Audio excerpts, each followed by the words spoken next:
Richard, first to you, the NATO chief also saying this is not Ukraine's fault, that Russia bears the ultimate responsibility. Russia bombarded Ukraine with about 90 missiles yesterday, as you know better than we do, hitting civilian targets, the energy infrastructure. But, you know, at the same time, Peskov, speaking for Vladimir Putin, says, well, Poland overreacted, and at least the U.S. I may have lost you here on the connection. I'm sorry, but if you could hear me. Yes. So far, the Ukrainian reaction has been, oh, we're back. Okay, so this is something of an embarrassment, frankly, for Ukraine, because President Zelensky quickly came out and blamed Russia, even before all of the facts were in. The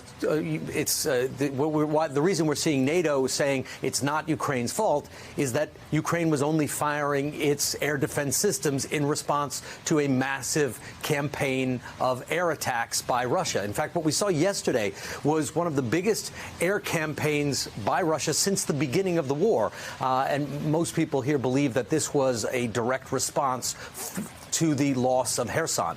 This city was recently recaptured by Ukrainian forces. And we've all been seeing for the last several days the images of people here in Kherson celebrating in the streets, the soldiers coming out like rock stars, signing autographs, signing flags, hugging babies.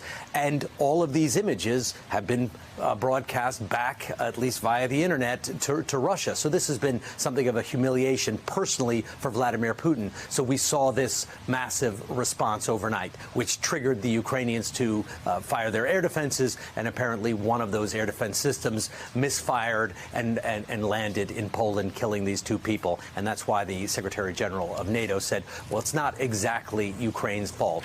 But what President Zelensky may have done is gotten a little bit ahead of his skis, blaming the Russians before all the facts were in. And often, as you know, Andrea, in war times, the first reports aren't always the most accurate ones.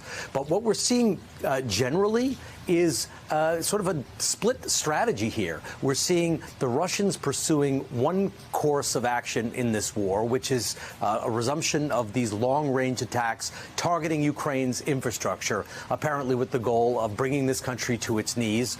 This city where I am right now is still completely blacked out. There's no water, there's no heat.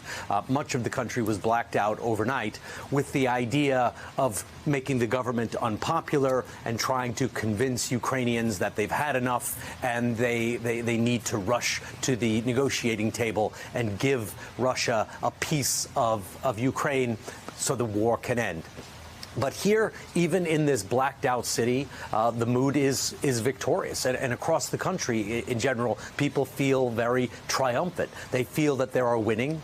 This recapturing of Kherson was the third major victory for Ukraine since the start of the war. First, turning back Russian forces outside of Kyiv, then taking over the entire Kharkiv region, and now the recapture of Kherson. So while Russia is trying to destroy the country's infrastructure, force negotiations, the mood here is that they have to capitalize on this momentum and keep moving forward and keep seizing more territory. So here they want to go ahead, grab as much land as possible, and the Russians are trying to eliminate this country's infrastructure. So two somewhat different tactics.